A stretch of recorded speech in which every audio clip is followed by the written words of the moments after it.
Hello friends. अगर आप इस वीडियो तक पहुंच गए हैं, अगर आपने इस वीडियो पर क्लिक कर दिया है, सो दैट मीन्स आपका भी वही सेम क्वेश्चन है जो बहुत सारे स्टूडेंट्स का सवाल है कि अगर हम सिविल सर्विस एग्जामिनेशन के लिए प्रिपेयर करना शुरू कर रहे हैं, अगर हमें ये एग्जामिनेशन क्लियर करना है and if we want to give our first attempt the best attempt, so how to clear this exam in one single attempt. कैसे इस एग्जाम को एक अटेम्प्ट में क्लियर किया जा सकता है।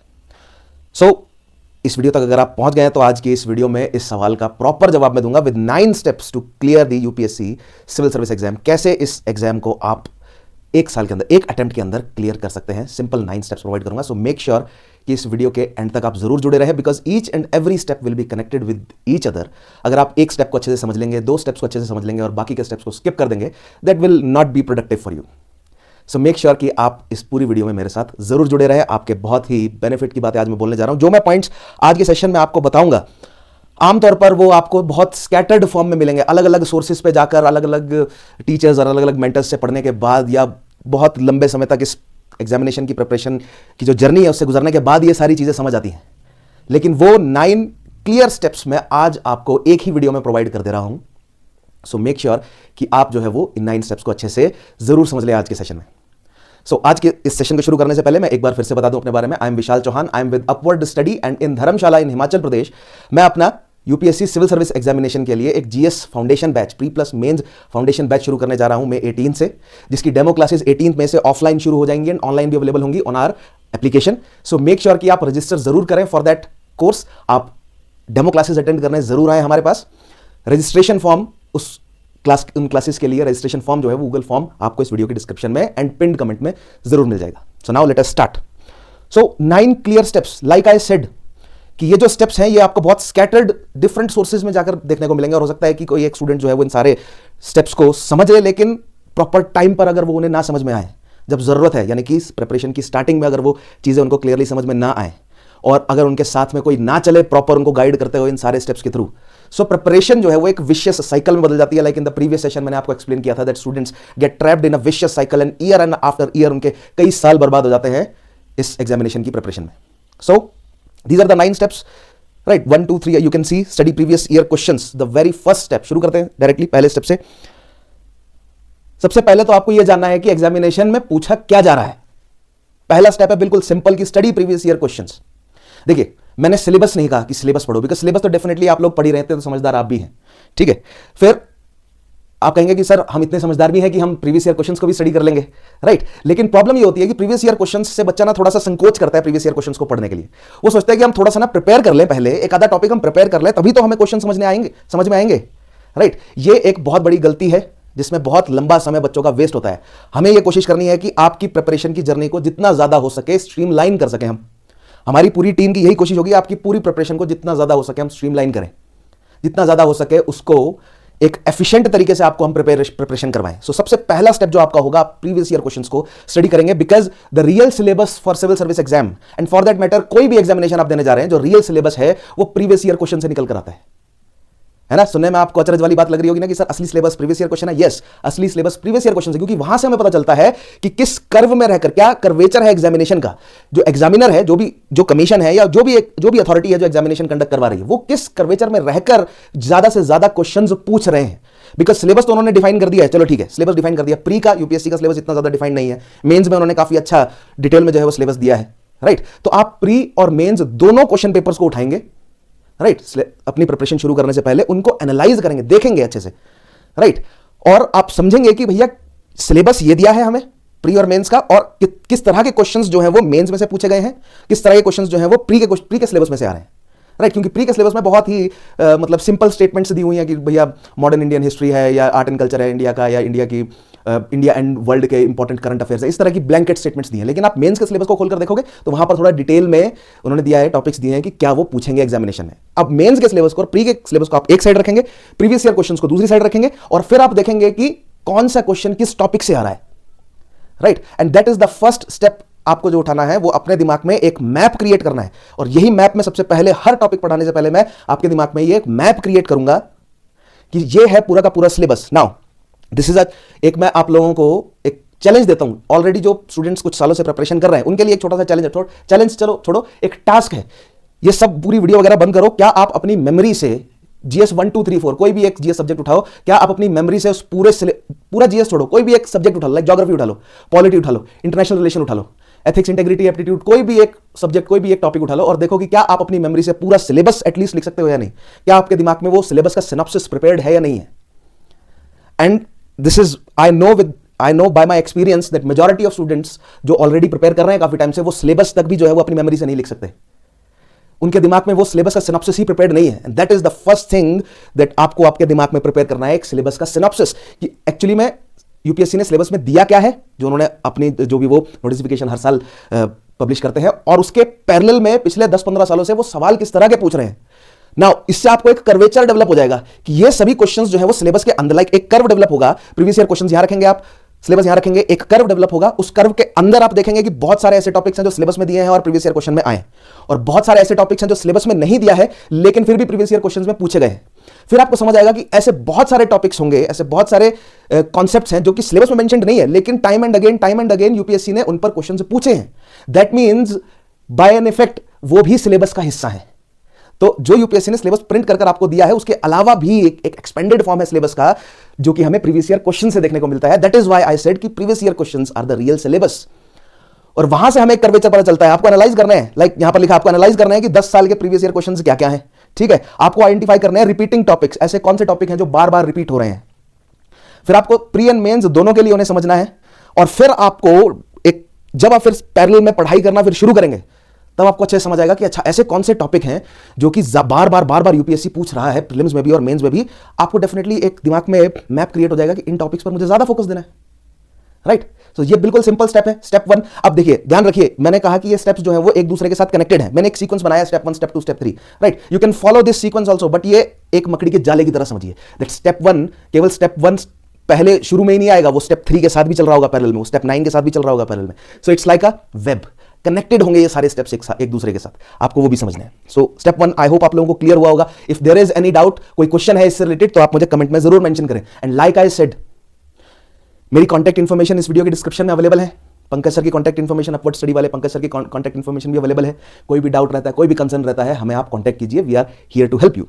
नाउ लास्ट स्टेटमेंट आप पढ़े, what UPSC has asked before tells you or us far more than what coaching says might come, right? कोई भी कोचिंग इंडस्ट्री है, लाइक फॉर दैट मैटर मैं भी आपको बोलूंगा कि ये टॉपिक भी आ सकता है, ये टॉपिक भी आ सकता है, ठीक है। उससे ज्यादा आपको एम्फोसिस देना है कि ऑलरेडी यूपीएससी ने क्या पूछा है, राइट, और करंट में क्या चल रहा है, उससे रिलेटेड यूपीएससी ने ऑलरेडी जो है वो पिछले कुछ सालों में क्या पूछा है, right. So that is the first step we need to focus on.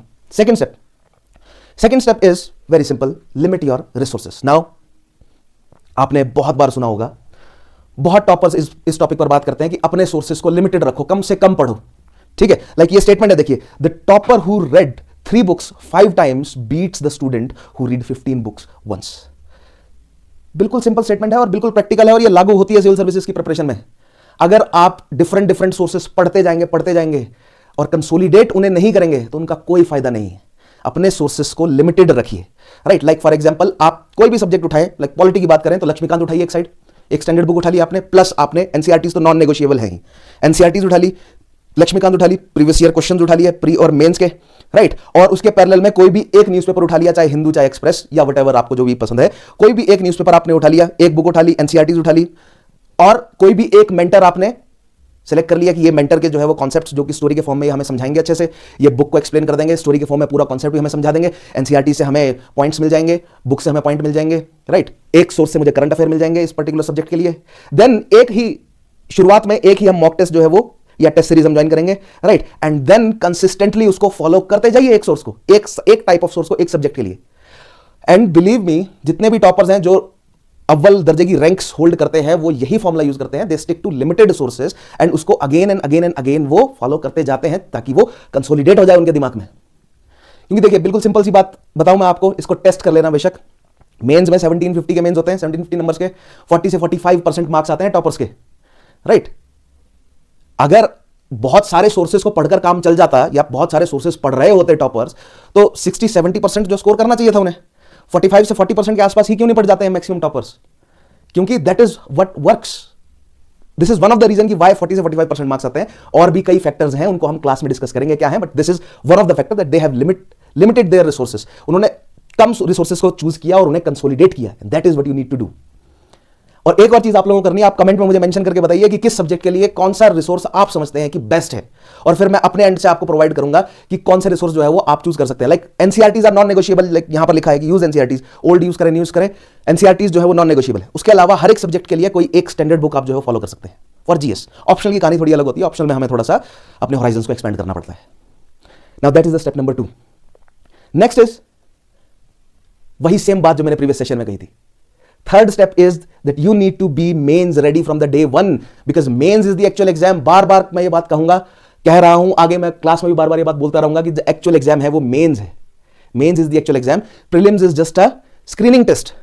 So you need to study. तो आपको मेंस के क्वेश्चन उठाने, तभी मैंने जो पहला स्टेप बताया उसमें फोकस करने को किसमें बोला, मेंस के सिलेबस पर फोकस करो ज्यादा से ज्यादा। मेंस के सिलेबस में जो टॉपिक्स दिए हैं उसको देखो कि वहां से प्रीलिम्स में क्या सवाल आ रहा है, वहां से मेंस में क्या क्वेश्चन आ रहा है, राइट। और वहां से आपको पता चलेगा कि क्या एक 360 डिग्री स्फीयर में रहकर आपको हर एक टॉपिक को प्रिपेयर करना है। लाइक अगर आप पॉलिटी की बात करें तो ओरिजिन क्या है, किसी भी एक कॉन्सेप्ट का ओरिजिन क्या है, उसका हिस्टोरिकल बैकग्राउंड क्या है, उसका नेचर क्या है, फीचर क्या है, कैरेक्टरिस्टिक्स क्या है, प्रोज क्या है, कॉन्स क्या है, सिग्निफिकेंस क्या है, ड्रॉबैक्स क्या है, फ्यूचर में क्या एप्लीकेशंस है, फ्यूचर के एप्लीकेशंस के लिए क्या लिमिटेशंस है, आपकी क्या रीजनिंग है उसको लेकर, आपका क्या ओपिनियन है, आप क्या सोचते हैं इसके बारे में, राइट। क्योंकि आपके आर्ग्यूमेंट्स भी जो है वो बार बार यूपीएससी पूछेगा। सो एक 360 डिग्री स्फीयर बनाना है, प्लस उसमें हमें और भी इंपॉर्टेंट छोटे मोटे पॉइंट जो है वो जोड़ने हैं। सो दैट सिंपल मैं एक फॉर्मूला क्लास में देता हूं कि कोई भी एक टॉपिक पढ़ रहे हो, लाइक फॉर एग्जांपल अगर आप फंडामेंटल राइट्स पढ़ रहे हो तो फंडामेंटल राइट्स का कोई भी आर्टिकल है, लाइक फॉर एग्जांपल आर्टिकल 13 है या आर्टिकल 17 है या आर्टिकल 25, 26 है, किसी भी एक आर्टिकल पर फंडामेंटल राइट के you should be able to write at least 20 to 25 points of 20 to 25 words each. Because answer writing में मैं सिखाऊंगा कि पॉइंट्स के मार्क्स मिलते हैं और 20 से 25 वर्ड का एक पॉइंट लिखना होता है, राइट। लाइक फॉर एग्जांपल अगर 10 मार्कर क्वेश्चन है तो उसमें 10 पॉइंट लिखने हैं, including 1 intro and 1 conclusion, 8 point बीच में आपको डालने हैं। हर एक पॉइंट का आप मानकर चलो कि आधा मार्क आपको मिलेगा, तब जाकर आपको 10 में से 5 मार्क्स मिलेंगे। वो 45 से 50% के ब्रैकेट में आप मेंस के जो फाइनल आंसर बनते हैं उस ब्रैकेट, फाइनल जो मार्क्स बनते हैं उस ब्रैकेट में आप आ पाएंगे।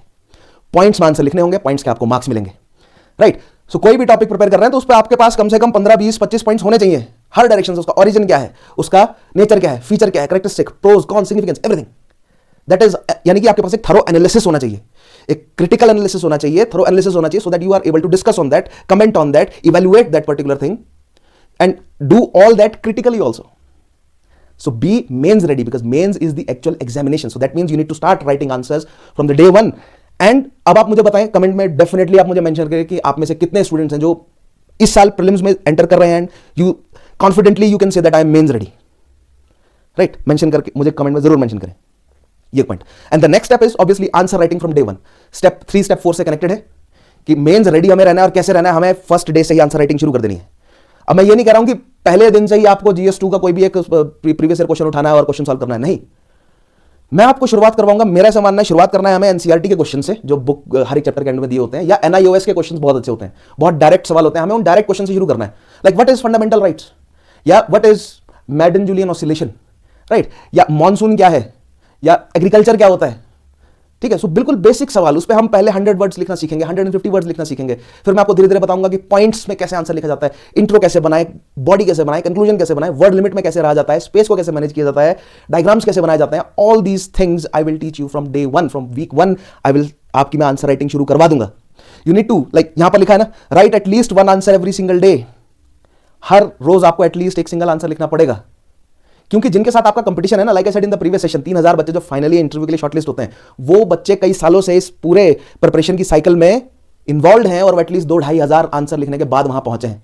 तो अगर आपके पास अभी 365 दिन है, लेट्स से 360 दिन है, और अगर आपको 2000 आंसर्स लिखने हैं उनके लेवल पर आने के लिए, तो आप खुद कैलकुलेट कर लीजिए कि डेली कितने आंसर लिखने हैं, राइट। एवरेज क्या बनता है, क्योंकि लास्ट में तो आप ज्यादा से ज्यादा आंसर लिखेंगे तो आपका एवरेज मैनेज हो जाएगा, but you need to start writing answer from today only, जब से आपकी प्रिपरेशन शुरू हो रही है, right. So I will teach you everything कि टाइम को कैसे मैनेज किया जाता है, 7 से 8 मिनट में आंसर कैसे लिखा जाता है, 150 वर्ड 160 वर्ड के अंदर आंसर कैसे लिखा जाता है, 250 वाला 240 से 270 वर्ड के आंसर 70 वर्ड के बीच में कैसे लिखा जाता है, स्पेस को कैसे मैनेज करते हैं, डायग्राम कैसे, फॉन्ट साइज क्या होगा, राइटिंग कैसे मैनेज करते हैं, all these thing I will teach in my class. And from day 1 एक सेपरेट कोई separate mains answer writing program नहीं प्रोवाइड करूंगा मैं।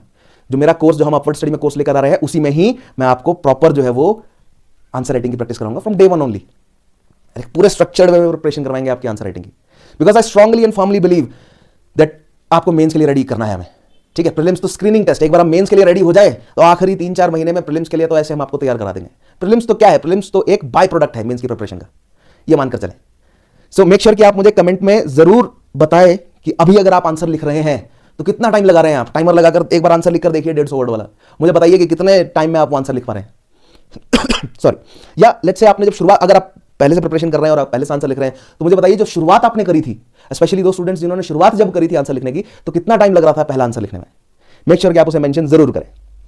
नाउ नेक्स्ट स्टेप इज, ये सारी जो मैंने आपको अभी तक की जो भी स्टेप्स बताए हैं, all of these things will not work अगर आप नहीं डेवलप करेंगे अपनी identity. Identity of a student क्या होनी चाहिए, एक सिविल सर्विस एस्पायरेंट की आइडेंटिटी क्या होनी चाहिए, उनका डिसिप्लिन। राइट, ऐसा नहीं है कि 2 दिन आपने 12-12 घंटे पढ़ाई करी और फिर अगले 10 दिन तक पढ़ाई ही नहीं करी, वो स्टूडेंट एग्जामिनेशन क्लियर नहीं कर पाते।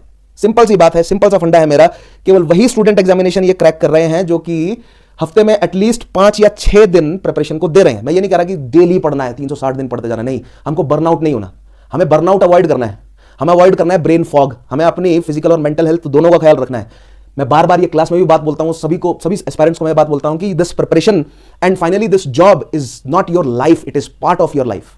इसको पूरा जीवन ना बनाए अपना, this is part of your life. Yes, it is a very important part, nevertheless it is part of your life, your mental and physical health, your social health and और हर तरह के जो आपकी मतलब लाइफ है, लाइफ स्टाइल है, उन सबको आपको बैलेंस करके चलना पड़ेगा। और वही फाइनली वो इंटरव्यू में आपकी पर्सनैलिटी में टेस्ट भी करते हैं कि क्या आपने पूरा अपने आप को झोंक दिया है और बाकी सारे एस्पेक्ट बर्बाद कर दिए अपने, या आपने मैनेज किया अपनी पूरी पर्सनैलिटी को अच्छे से। राइट, सो एक अनब्रेकेबल डिसिप्लिन आपको डेवलप करना है। You need to fix non negotiable timings. आप अपने कंफर्ट के हिसाब से उनको सेट कीजिए, राइट, लेकिन नॉन नेगोशिएबल रखिए कि अगर मुझे दिन में 6 घंटे देने हैं तो मुझे देने हैं 6 घंटे। राइट, अगर मुझे हफ्ते में 5 दिन प्रिपेयर करना है तो करना है, या 6 दिन प्रिपेयर करना है तो करना है, बिकॉज मैं सजेस्ट करता हूं कि एटलीस्ट वीक में 1 दिन आपको रिक्रिएशन के लिए, to blowing off some steam, थोड़ा सा रिलैक्स करने के लिए आपको 1 दिन देना है, so that you don't burn out. एक बहुत इंपॉर्टेंट फिनोमेना बन गया है हमारी मेंटल हेल्थ का प्रेजेंट जो सिनेरियो चल रहा है हमारी सोसाइटी में, दैट इज बर्नआउट हो जा रहे हैं लोग बहुत बुरी तरह, फिर कुछ भी नहीं कर पाते एक बार बर्नआउट हो जाए तो। राइट, सो आपको अपनी प्रिपरेशन को ट्रीट करना है लाइक अ 9 to 5 जॉब, जिसमें आपको स्ट्रिक्ट टाइमिंग सेट करनी है कि इस टाइम में मुझे पढ़ना है तो पढ़ना है। राइट, बाकी आपको उसके अलावा बाकी चीज़ों के लिए भी टाइम रखना है कि इतना टाइम मुझे अपने रिक्रिएशन के लिए देना है तो देना है, या मेंटल हेल्थ के लिए देना है तो देना है, फिजिकल हेल्थ के लिए देना है तो देना है, सोशल हेल्थ के लिए देना है तो देना है टाइम। आपको कंपार्टमेंटलाइजेशन करना पड़ेगा, अपने लाइफ को कंपार्टमेंटलाइज करना पड़ेगा कि this part of my life is for preparation, this part of my life is my social life, right, this is my for my physical health, this is for my mental health and so on. So you need to prepare a proper discipline, you need to prepare proper, आपको कहने का मतलब proper time tables बनाने पड़ेंगे, आपको proper calendar use करना पड़ेगा। इतने सारे दुनिया भर के एआई टूल्स हैं, उनका यूज कीजिए, वो आपको प्रॉपर कैलेंडर्स प्रोवाइड करके देंगे।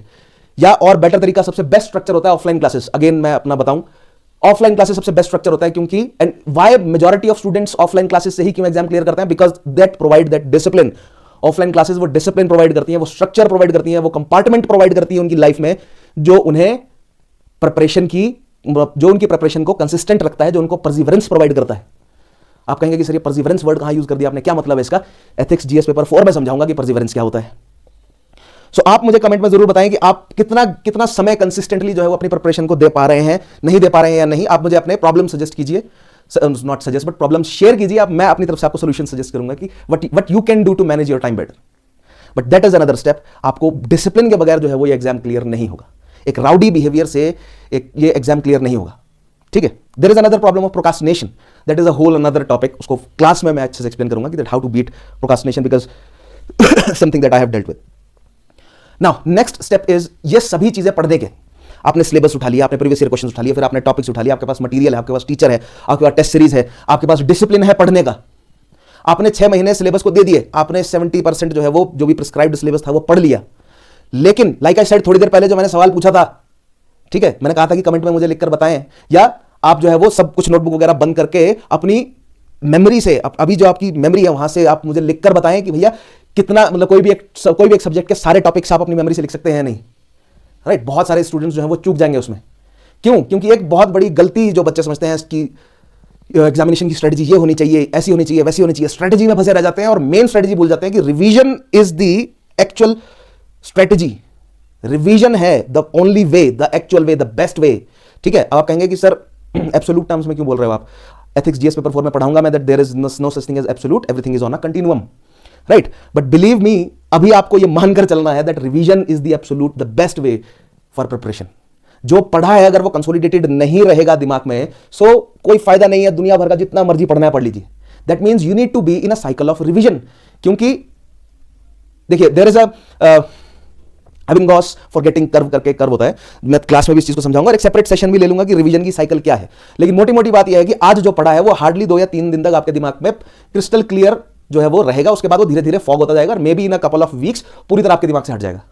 Right, that means you need to train your mind. आपको अपने दिमाग को ट्रेन करना है to retain information for at least 14 days. और ग्रेजुअली मैं अपनी प्रिपरेशन में थ्रू आउट, जो अगर आप मेरे साथ जुड़ते हैं पूरे कोर्स में, मैं आपको एक्टिवली रिवीजन कराऊंगा। ये नहीं बोलूंगा कि रिवाइज करके आना, नहीं, रिवीजन सेशंस एक्टिवली मेंशन्ड होंगे कोर्स में। आपको स्पेसिफिक डेज में प्रोवाइड करूंगा कि ये टॉपिक हमने कर लिया, यहां तक रिवीजन होना चाहिए, आई विल टेस्ट इट, यहां तक रिवाइज होना चाहिए, आई विल टेस्ट। आपके रिवीजन में मैं एक्टिवली पार्टिसिपेट करूंगा, क्योंकि मेरे सिर्फ पढ़ाना या आपका पढ़ना जो है वो उससे एग्जाम क्लियर नहीं होगा। रिवाइज करना और मेरे रिवाइज करवाने से आपका एग्जाम क्लियर होगा। यह बात आप ध्यान में रखें, अपने जहन में अभी से उतार लें। राइट क्योंकि देखिए आपको, और what my target will be with you is by the time हम प्री में बैठे हैं एंड देन मेंस में बैठे हैं, so for that 1 week of mains and for that 1 day of prelims, ये पूरा जो सिलेबस है वो हमारे दिमाग में रिटेन्ड रहे। और not just for 1 day, at least for 1 week और 10 डेज तक पूरा सिलेबस रिटेन्ड रहे, आपको पढ़ने की जरूरत ना पड़े फिर से टॉपिक्स को। राइट इसीलिए अंत के जो कुछ महीने होते हैं, 2-3 महीने होते हैं, उसमें सिर्फ और सिर्फ हम रिवाइज करेंगे, नई चीज नहीं पढ़ेंगे। लाइक फॉर एग्जांपल अभी प्रीलिम्स से पहले बच्चे, बहुत सारे बच्चे क्या गलती कर रहे होंगे, नई चीज पढ़ लेते हैं, कुछ नई चीज पढ़ लेते हैं, कुछ नई चीज पढ़ लेते हैं, क्या पता ये भी आ जाए, क्या पता वो भी आ जाए, क्योंकि बहुत सारे यूट्यूब पर और अदर सोर्सेज में लोग नया नया कंटेंट डालते जा रहे हैं, because that is what works with the algorithm. That is not how the preparation is done. आपको पेपर से 2 महीने पहले, प्रीलिम्स से 2 महीने पहले और मेन से भी एटलीस्ट 1 महीने पहले नई चीज पढ़ना बंद कर देनी है। और जो ऑलरेडी पढ़ा है उसको बस कंसोलिडेट करते जाना है, कंसोलिडेट करते जाना है, बिकॉज दैट इज हाउ ये एग्जामिनेशन क्लियर होता है। और ये ट्राइड एंड टेस्टेड है, ये मेरी अकेले की बात नहीं है। आप टॉपर्स की वीडियोस उठाकर देखिए, वो भी यही बात अगेन एंड अगेन बोलते हैं। सो मैं आपको एक्सप्लेन करूंगा कि साइकिल्स ऑफ रिवीजन क्या होती हैं, कि 3 दिन की साइकिल क्या है, फिर उसके बाद 7 दिन की साइकिल में रहना है, फिर उसके बाद 10 दिन की साइकिल में रहना है, फिर 14 डेज के साइकिल में रहना है हमें। जैसे जैसे हमारा सिलेबस हम कवर करते जाएंगे, हम इस साइकिल के मतलब रिवीजन के साइकिल के पीरियड को इंक्रीज करते जाएंगे, ताकि मेमोरी हमारे दिमाग में लंबे समय तक ज्यादा इंफॉर्मेशन रिटेन्ड रहे। हमें ट्रेन करना है अपने दिमाग को लंबे समय तक ज्यादा इंफॉर्मेशन को रिटेन करने के लिए। Right, so that is the next step, that is revision is the key. Now उसके अलावा एक और पॉइंट, करंट अफेयर्स को आप जो है वो स्टैटिक के साथ कनेक्ट करके पढ़ते जाएं, तभी काम चलेगा। जैसे मैंने कहा ना, प्रीलिम्स के क्वेश्चन सिलेबस उठाइए, प्रीलिम्स का, मेंस का सिलेबस उठाइए, प्रीलिम्स के क्वेश्चंस उठाइए, मेंस के क्वेश्चंस उठाइए, और फिर आप देखिए कि कितने क्वेश्चंस जो हैं वो मेंस के सिलेबस में से प्रीलिम्स और मेंस दोनों में पूछे जा रहे हैं। और स्पेशली मेंस में आपको नजर आएगा कि यहां पर करंट का एलिमेंट कितना है, यानी कि आंसर लिखने के लिए करंट से पॉइंट्स जो है वो उठाना यहां पर कितना जरूरी था। बिकॉज आंसर राइटिंग में मैं आपको एक चीज सिखाऊंगा कि लेट्स से अगर 10 मार्क्स का क्वेश्चन है, 150 वर्ड्स में लिखना है, तो उसमें एटलीस्ट 1 से 2 पॉइंट आपके करंट अफेयर के होने चाहिए। क्योंकि एग्जामिनर को पता लगना चाहिए ये कि जिस भी टॉपिक पर सवाल जो है वो बना है, पूछा गया है आपसे, आपने उसका एप्लीकेशन इस दुनिया में होता हुआ देखा भी है या नहीं, या केवल कंसेप्चुअली पढ़कर आ गए हैं आप लोग। So you need to connect static with dynamic, and like I said, you need to pick one source and you need to stick with it. Daily तो आप पढ़ेंगे ही, बट ज्यादा फोकस आप देंगे मंथली कंपाइलेशंस पर, so that महीने भर में आपने जो स्टैटिक में पढ़ा है उसको पैरेलल में आप प्रॉपर तरीके से कनेक्ट करें उसके साथ, जो महीने भर में आपने स्टैटिक में पढ़ा है उसके साथ पैरेलल में कनेक्ट करें करंट अफेयर को अच्छे से, एंड फिर उस पर हम आंसर्स लिखें ज्यादा से ज्यादा और करंट के पॉइंट सेंटर करें। इससे क्या होगा, एक्यूरेसी बढ़ेगी, इससे आपकी कॉन्सेप्ट एंड फैक्चुअल एक्यूरेसी बढ़ेगी अगर आप लिख लिख के उनको प्रैक्टिस करेंगे तो। राइट, एंड फिर जब आप प्रीलिम्स में उस तरह वो क्वेश्चंस को देखेंगे तो एक अलग ही कॉन्फिडेंस होगा कि अच्छा ये तो मैंने चीज लिखी हुई है, मुझे सोचना थोड़ी है इसके बारे में, मैंने लिखा हुआ है इसे, कई सैकड़ों बार मैंने इस पॉइंट को लिखा हुआ है। Right, so master current affairs strategically, read 1 newspaper actively daily. Right, GS relevant points ही उठाने उसमें, यानी कि बहुत सारा पॉलिटिकल ड्रामा चल रहा होता है हर देश में, नॉट जस्ट इंडिया, हर जगह चल रहा होता है। हमें लिमिटेड रहना है, और वो लिमिट कहां से उठानी है हमें, प्रीवियस ईयर क्वेश्चन। भाई सिंपल सी बात है, मैंने आपको कहा previous year question is the syllabus, real syllabus, हमें उसके साथ जुड़े रहना है। ठीक है, प्रीवियस ईयर क्वेश्चन से हमें ट्रेंड पता चल जाएगा कि इस टाइप के, इस टॉपिक में से इस टाइप के करंट अफेयर से सवाल बन रहा है। So that is what you need to search from different current affairs sources. So monthly तो एनालिसिस कंपाइलेशंस तो हम क्लास में प्रोवाइड करेंगे ही, और डेली न्यूज़पेपर प्रैक्टिस तो आपको करनी ही है। राइट, करंट अफेयर को स्टैटिक के साथ कनेक्ट करना है, सिलेबस और प्रीवियस ईयर क्वेश्चंस के साथ कनेक्ट करना है। So that is the next step. उसके बाद अगला स्टेप क्या है, mock test and self assessment. इन सभी, लाइक आई सेड, रिवीजन के बगैर इन सब पढ़ने का कोई फायदा नहीं है। ये जितनी भी चीज करंट अफेयर, स्टैटिक, प्री का सिलेबस, मेंस का syllabus, previous year question, standard books, NCERTs, mentor ने जो पढ़ाया, नोट्स जो बनाया आपने, उन सभी चीज का कोई फायदा नहीं है कि अगर आपने उसको टेस्ट नहीं किया properly. And that is what our team will provide you regularly. Like I said, एक आपके रिवीजन, आपका रिवीजन साइकिल में बनाऊंगा और उस रिवीजन साइकिल के साथ आपको टेस्ट करवाऊंगा। यानी कि पहले मैं आपको 3 दिन की रिवीजन साइकिल में रखूंगा, यानी कि हर तीसरे दिन छोटे छोटे मैं आपको टेस्ट देता जाऊंगा। जब हम 7 दिन की साइकिल में पहुंचेंगे तो हर वीक में बड़े टेस्ट हम कंडक्ट करने शुरू करेंगे। लाइक फॉर एग्जांपल, हर तीन दिन की जो साइकिल में हो सकता है 5 सवाल मैं आपको लिखने को दूं, ठीक है, या 3 सवाल आपको मैं लिखने को दूं, 3 दिन तो 3 सवाल, राइट। हर 7 दिन की जब हम रिवीजन की साइकिल में होंगे तो हर वीक के एंड में 10 सवाल आपको लिखने को होंगे।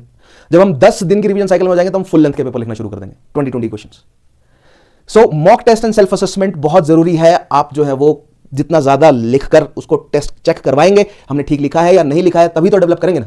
अदरवाइज आप अपने आप को बेटर कैसे कर पाएंगे, ठीक है। So the next step is mock test and self assessment. खुद से भी असेस कर सकते हैं आप। मॉक टेस्ट ज्वाइन कीजिए, आपके मेंटर्स आपको जो है वो असेसमेंट करके देंगे। और अगर आप हमारी टीम ज्वाइन करते हैं तो हम तो आपको प्रॉपरली एक टेस्ट के शेड्यूल में रखेंगे, रिवीजन साइकिल के साथ जोड़कर। सो रिवीजन साइकिल यानी कि जो मैं आपको करवाऊंगा उसको सजेस्ट करूंगा मैं कि इस दिन पर आपको रिवाइज करके आना है और उससे रिलेटेड टेस्ट लूंगा। रिवीजन साइकिल और मॉक टेस्ट जो है वो आपस में कनेक्टेड होंगे। This is how things are done in all those big जो भी इंस्टीट्यूट्स है ना, बड़े जो इंस्टीट्यूट है सिविल सर्विस एग्जामिनेशन के लिए, वो यही सेम फंडा यूज करते हैं। जो पढ़ाया वो जो उसको रिवाइज करवाया और फिर उस पर टेस्ट लिया, पढ़ाया रिवाइज करवाया टेस्ट लिया, पढ़ाया रिवाइज करवाया टेस्ट लिया। आपको क्या लगता है, is this not the logical thing to do? क्या ये प्रैक्टिकल नहीं है?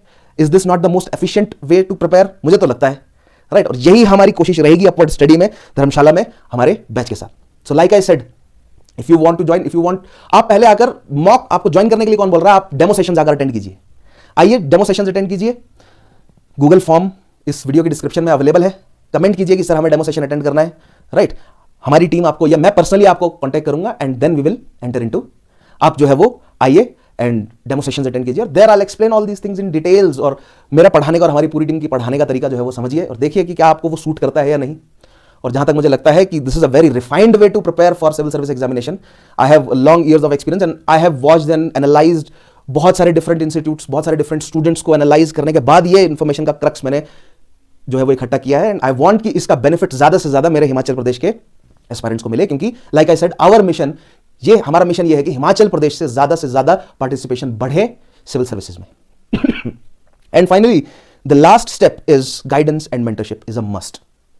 देखिए मस्ट मैं क्यों कह रहा हूं, बिकॉज नॉट एवरी स्टूडेंट, सभी स्टूडेंट्स जो है वो सेल्फ स्टडी से प्रिपेयर करके नहीं एग्जामिनेशन क्लियर कर पाते। मैंने बार बार कहा है ये बात। आप खुद स्टैटिस्टिक्स उठाइए, डेटा को उठाइए और चेक कीजिए कि मेजॉरिटी बच्चा जो इस तरह के इस लेवल के एग्जामिनेशंस को क्लियर कर रहे हैं वो ऑफलाइन प्रोग्राम्स में आकर ही उन्होंने क्लियर किया है, या अंत में जगह जगह उन्होंने ऑनलाइन पढ़ने या सेल्फ स्टडी करने के बाद वो अंत में ऑफलाइन प्रोग्राम्स में आए, वहां आकर उनको वो स्ट्रक्चर मिला। जैसे मैंने आपको बताया कि limited sources, previous year questions and revision की साइकिल, फिर रेगुलर टेस्ट, करंट अफेयर्स के साथ infused proper structure and discipline के साथ हम प्रिपेयर करते हुए चलेंगे। मेंस रेडी आपको करेंगे। ये सारी चीजें आपको घर बैठकर, मुझे नहीं लगता कि आप खुद अकेले से कर पाएंगे। हर चौथे दिन आप डिस्ट्रैक्ट हो जाएंगे, हर 5वें दिन डिस्ट्रैक्ट हो जाएंगे। बहुत सारी डिस्ट्रैक्शंस हैं इस, आप समझ ही रहे हैं। हर तीसरे चौथे मिनट आपको कोई ना कोई नोटिफिकेशन आ जाएगा, एक बार सोशल मीडिया खुल गया। दीज ऑल सोशल मीडिया, ये जो एप्लीकेशंस हैं, these are designed to keep your attention, to diminish your attention and at the same time to keep your attention. एक बार कोई रील खुल गई, क्या आपने ये, मुझे कमेंट में बताएं कितनी बार आपने ये रियलाइज किया है कि एक बार रील खुल गई तो यार 15-20 मिनट 40 मिनट वेस्ट हो गए, मैंने रियलाइज ही नहीं किया कि मैं पिछले 40 मिनट से सिर्फ स्क्रॉल करते जा रहा हूं या जा रही हूं। मुझे कमेंट में बताइए कि आपके साथ ऐसा होता है या नहीं। So a guidance and a proper mentorship is required, right. क्योंकि ये राइट गाइडेंस, राइट मेंटरशिप समय पर अगर आपको मिल जाए, it could make your first attempt as last attempt. Sorry, I would rather say कि अगर आप ऑलरेडी 2-3 अटेम्प्ट कर चुके हैं मेरे साथ, अगर आप या हमारी अपवर्ड स्टडी की टीम के साथ अगर आप प्रिपरेशन शुरू करते हैं अब, इट वुड बी, आपको खुद रियलाइज होगा कि सर अभी तक तो हम ऐसे ही पढ़ रहे थे, दिस इज एक्चुअल, अभी तो हमारी प्रिपरेशन असली में शुरू हुई है। एंड दैट इज माई, मतलब मेरी यही, हमारी पूरी टीम की यही कोशिश है कि आपको बेस्ट जो है वो हम प्रोवाइड करें इन ऑल दीज, जो भी मैंने आपको अभी पॉइंट्स बताए हैं। ये सारे पॉइंट्स, यानी जैसे मैंने आपको कहा ना, ये स्टेप्स तो हैं लेकिन ये कनेक्टेड है एक स्पाइडर वेब की तरह एक दूसरे के साथ। Everything is like, revision cycle connected है प्रीवियस ईयर क्वेश्चन से, राइट। रिवीजन साइकिल कनेक्टेड है डिसिप्लिन से, रिवीजन साइकिल कनेक्टेड है आपका जो हम रेगुलरली टेस्ट लेंगे उससे, राइट। रिवीजन साइकिल जो है वो हमारी गाइडेंस से कनेक्टेड है। सारे ये स्टेप्स एक दूसरे के साथ कनेक्टेड रहेंगे। एंड ये क्रक्स है, जो एग्जामिनेशन क्लियर कर रहे हैं ना फाइनली, वो चाहे ये बात बोलें या ना बोलें, चाहे उन्होंने ये रियलाइज किया हो या ना किया हो, उन्होंने ये 9 स्टेप्स फॉलो किए हैं। End of discussion, right. So finally these are the 9 steps. your complete roadmap. This is how you prepare for civil service examination. You study previous year questions, you limit your resource, you have to be mains ready, you start writing answers from day one, you build unbreakable discipline, revision is the key, you master current affairs strategically, mock test, self assessment करते जाएं और proper guidance और mentorship में आप रहे, you will be able to follow all of these steps properly, and that is what we are here to provide. And like I said, from 18th of May, new batch for civil service examination जो हम launch कर रहे हैं धर्मशाला में with upward study, मैं विशाल Chauhan launch कर रहा हूं इस बैच को, where GS pre plus mains एक फाउंडेशन बैच प्रोवाइड किया जाएगा. Complete information for that batch आपको अगर चाहिए तो आप जो है वो गूगल रजिस्ट्रेशन फॉर्म जो है वो आपको नीचे मिल जाएगा डिस्क्रिप्शन में इस वीडियो की. Make sure that you fill that form. Our team और me personally I will contact you back. उसके अलावा अगर आप धर्मशाला या आसपास वाले एरिया में इस वीडियो को देख रहे हैं तो मैं आपको अर्ज करता हूं थोड़ा सा समय निकालिए, ठीक है, थोड़ा सा समय निकालिए और आइए धर्मशाला में जो डेमो सेशंस है हमारे अटेंड कीजिए. राइट, क्योंकि बहुत बार स्टूडेंट्स ऐसे मुझे एस्पायरेंट्स बोलते हुए नजर आए कि हम बाहर इसलिए जाते हैं पढ़ने क्योंकि हमारे यहाँ लोकल एरिया में तो कोई अच्छा टीचर, कोई अच्छा मतलब प्रॉपर तरीके से कोई पढ़ा ही नहीं रहा है. तो नाउ अगर आपको मौका मिल रहा है तो मैं आपको इंसिस्ट करता हूं कि आप जो है वो इस मौके का फायदा जरूर उठाएं. सो 18th में से हमारा बैच शुरू होने जा रहा है अपवर्ड स्टडी धर्मशाला में. मेक श्योर कि आप जो है वो डेमो सेशंस के लिए जरूर आए. राइट, उसके अलावा अगर कोई भी डाउट रहता है, कोई भी कंसर्न है, आप नीचे कमेंट में मेंशन कीजिए, आई विल रिप्लाई. आप कांटेक्ट कीजिए हमारी टीम को, मुझे कांटेक्ट कीजिए. The information is available in the description box of this video and I will properly guide you. So that is what all I wanted to say today. So like I said, your first attempt can be your only attempt if you prepare properly. अगर एक proper structure से, एक proper guidance के अंदर रहकर आप prepare करते हैं. सो that is all for today. मिलते हैं क्लासरूम में, मिलते हैं कमेंट सेक्शन में. तब तक के लिए अपना ध्यान रखिए. Take care, have a nice day. जय हिंद.